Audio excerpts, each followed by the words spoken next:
And suppose I'd been the greatest Lothario of all times. And every chick that I took out after I caught but one. Now, at my age, that'd be quite an army, wouldn't it? Would they satisfy me? No. The one I can't get kills me. So, you cannot satisfy the human ego. So if you can't beat him, join him. You got to get rid of it. You got to get rid of it. Now, how are you going to do that?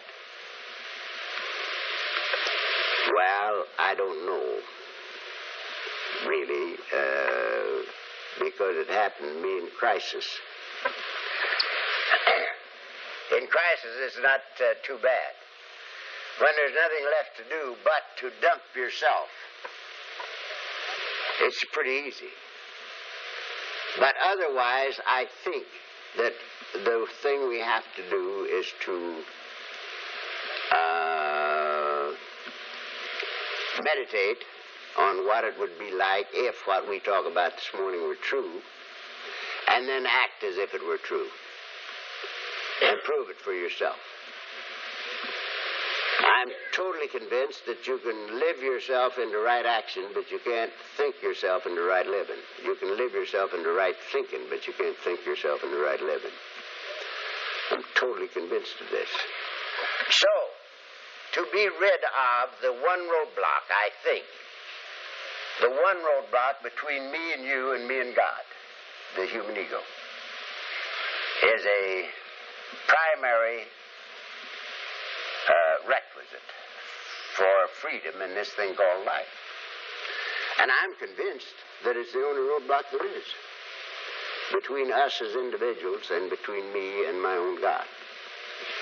Now, in order to explain this a little bit, I have to give you a little idea of what I think, of who I think you are. And this is a lot of fun for me because it's a little bit different than we usually think about it. I'm convinced that every one of you, everybody in this class this morning, is a total, complete, going concern within themselves. A total, complete, going concern within yourself. Not because you're so hot, because you're not. But because of the implication in the first two words of the Lord's Prayer. Remember in the good book, and I wouldn't care whether it was that prayer or another one because they're all alike. And I don't care whether you'd call it God or Buddha or whatever. It don't make any difference there either. Whatever this great thing is. But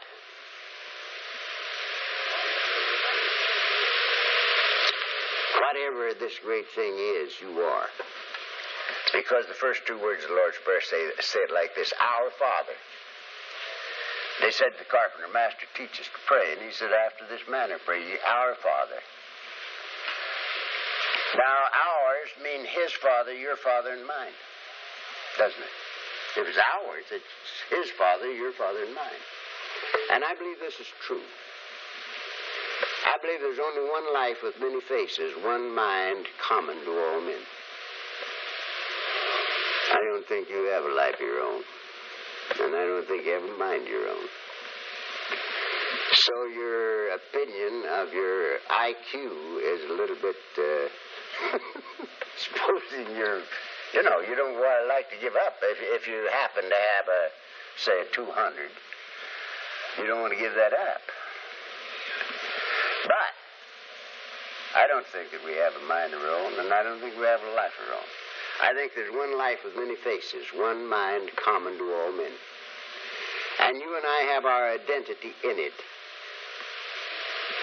We have our identity in life. We're individualized centers of God consciousness. God is life, says the good book. And you and I are alive. So I think God is that which I am, and God is that which you are.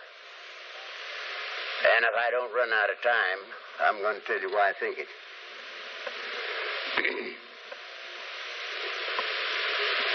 If it be true, it's the greatest thing that could happen to anybody. I mean, this is fantastic. What we're talking about is fantastic if it's true. And in my way of thinking, anybody that will attempt to prove it can prove it to himself. Because it so happens that there's a way to prove it. And that's by motivation and action. Motivation and action. Which we'll talk about a little bit before we get through too. Now, this is not only fantastic, but it's funtastic. You can't get too serious about it, or you can't do it. That's the reason I'm having fun here, because if you're too serious about it, it won't happen.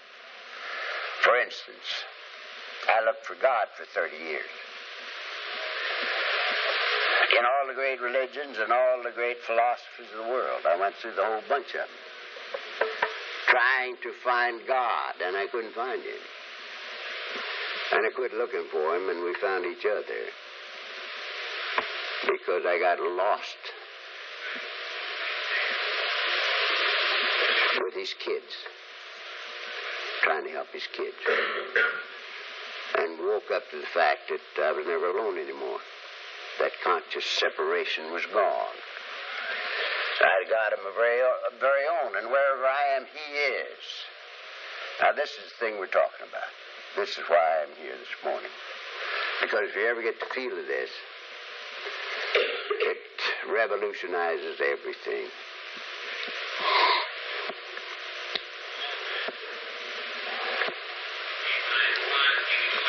God the Father, I, his kid. I have to be. If God's my father, I'm his kid. Now, I'm pretty sure that he's always known that. I don't think that he's ever been confused. But I didn't know it. I had to discover it for myself. And being the kind of a guy I am, I had to discover it the way I had to discover it, in my own way, in my own time, because I was one of these kind of guys that didn't like authority. They said, do this. I said, why? And they said, well, it's written right here. And I said, who wrote it? You know. Thanks, Chuck.